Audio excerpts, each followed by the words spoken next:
술을 입에 댄 적도 없던 사람인데 갑자기 지방간 진단을 받았다고 하니까 이제 의아한 상황이 되었는데요. 네. 여러분이 생각하기에 이 분이 그러면 왜 지방간을 진단받았다고 생각하십니까? 그걸세. 뭐예요? 탄수화물. 탄수화물하고 기름진 음식. 이게 탄수화물이 너무 과도하게 들어가면 이게 이제 지방으로 변해서 축적이 된다고 하더라고요. 술을 안 마셨는데 어떻게 지방간이 생겨요? 술을 입에도 안 된다고 그러니까. 하시는데. 정확한 정답을 말씀드리도록 하겠습니다. 네. 사연 속 환자분이 지방간을 진단받은 이유는 바로 네.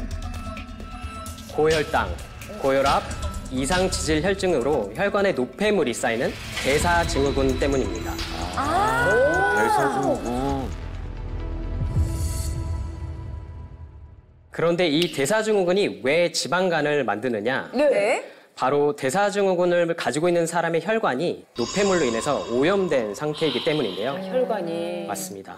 혈액이 노폐물로 가득 차게 되면 간은 이를 해독하고 대사하게 되는데요. 그런데 이 노폐물이 너무 많이 쌓이면 간에 문제가 발생하게 됩니다. 네네. 대사질환으로 계속 해독을 하고 계속 일을 하다 보면 결국은 제 기능을 하지 못하고 간이 서서히 망가지면서 지방간으로 이어지게 되는 거죠. 그렇군요. 그러니까 혈액이 탁해지면서 오염이 되고 그걸 간이 해독하느라 일을 또 열심히 하고 그러다 보니 간이 또 지치고 그러면 혈액이 또 해독이 되지 못한 채 더 탁해지고 이게 점점 악순환이 계속 반복이 되겠네요. 계속. 이거 어쩌면 좋아. 그래서 건강한 간을 만들기 위해서는 이러한 대사증후군을 예방해야 합니다. 그렇지 않을 경우엔 간암 발생 위험이 4.7배로 높아지게 됩니다. 어떡해. 근데 이제 제가 나이가 좀 적당히 있어서 그런지 지방간 정도는 좀 흔하게 있는 병 아니에요? 그러게요. 저희 주위에 많이 보면 들어봤는데. 지방간 있으신 분들 많던데. 그렇게 생각하실 수 있을 것 같아서 네. 간질환이 얼마나 무서운지 사진으로 좀 보여드리도록 하겠습니다. 네. 그게 뭐야? 그게 간이야? 보시는 것처럼 네. 정상적인 간은 육안으로 보았을 때 네. 매끈하고 붉은색을 띠고 있는데 네. 반면에 질병이 생기게 되면 간의 색과 크기 그리고 표면에 변화가 생기게 됩니다. 지방간 사진을 보시면 간의 색깔이 노랗고 네. 또 비대해진 모습입니다. 부풀어져 있어요. 맞습니다. 근데 이 혈액이 왜 오염이 되고 대사 질환에는 왜 걸리는 거예요, 대체? 원인은 굉장히 다양합니다. 네. 대표적인 것을 꼽자면 외부에서 들어오는 화학물질 그리고 미생물 등으로 인해서 생기는 독소를 꼽을 수 있는데요. 예를 들어서 뭐 황사, 네. 뭐 미세먼지 이러한 각종 환경 물질에 의한 독성 물질도 있겠고요. 그리고 또 잘못된 식습관, 음주, 무분별한 약물 이런 복용을 하면서 인체 내부의 대사 과정에서 나오는 노폐물로 인해 생기는 독소도 있겠습니다. 네. 그런데 이러한 외부, 내부 독소 모두 다 이 자체로도 문제가 되지만 또 다른 독소가 있는데요. 네. 우리 몸 곳곳을 공격하기 시작하는 일명 지뢰 독소라는 게 또 있습니다. 와, 지뢰 독소. 이 지뢰는 살짝만 건드려도 펑 하고 터지는 폭탄이잖아요. 그렇죠. 이런 독소가 우리 몸에 있다면 너무 무서울 것 같은데요. 그러니까요. 저는 지뢰 독소라는 말을 태어나서 처음 듣는데. 저도요. 네, 이게 정확히 어떤 거예요? 정식 명칭은 엔도톡신, 우리말로는 내독소라고 부르고 있고요. 네. 이 엔도톡신인 내독소는 건강한 장과 간을 가진 사람이라면 누구나 가지고 있는 물질입니다. 네. 그런데 바로 엔도톡신이 우리 몸에 있어도 간에 존재하는 쿠퍼 세포라는 게 있는데 이게 평소에는 문제가 되지 않거든요. 네. 근데 만약에 이러한 쿠퍼 세포가 제 역할을 하지 못하게 되면 우리 몸은 세균 그리고 독소에 사로잡히게 되고 지뢰처럼 펑 터질 수 있기 때문에 별명이 이제 지뢰 독소인 거죠. 따라서 장기간 내독소에 노출되게 되면 갑자기 터지고 간에서 만성 염증을 유발시킬 수 있고 이에 따라서 대사 이상 관련 지방간 질환, 간섬유와 더 나아가선 간경화까지 악화될 수 있기 때문에 조심해야 됩니다. 혹시 여러분들은 본인들의 간 수치를 좀 알고 계시나요?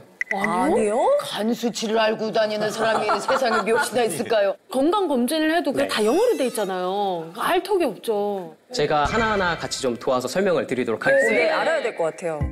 우선 혈액 검사 결과표를 보시면요. 네. 간 관련 항목에 대표적인 게 AST, ALT, 감마 GT라고 적혀 있는 게 있을 겁니다.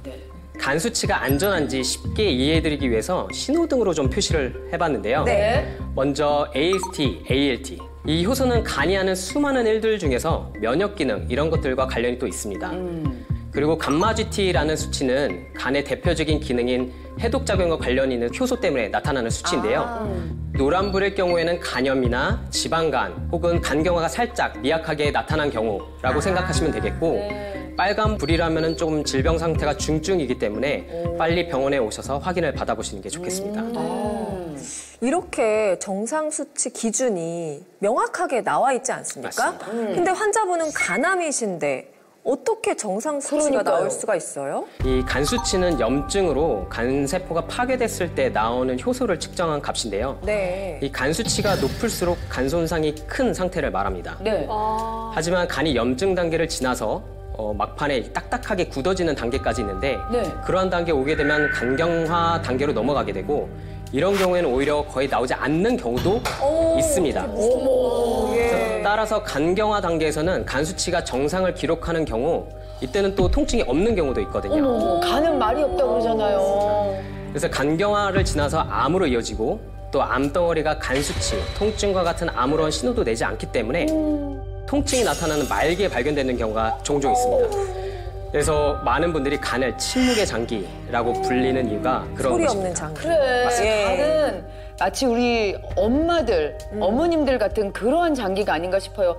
왜 아파도 아프다 얘기 안 하고 그냥 묵묵하게. 병은 알리라고 했는데. 그러니까요. 널리 알려야 되는데. 암세포가 생겨도 초기에는 거의 증상이 없기 때문에 이 조기 발견이 어렵습니다, 간암이. 그런데 문제는 한국인이 많이 걸리는 암 7위이기도 하고 5년 상대 생존율도 39% 정도로 전체 암 평균 72%보다 매우 낮습니다. 네. 통증은 없지만 질병률이 높고 네. 또 증상이 없기 때문에 오히려 더 위험한 거죠.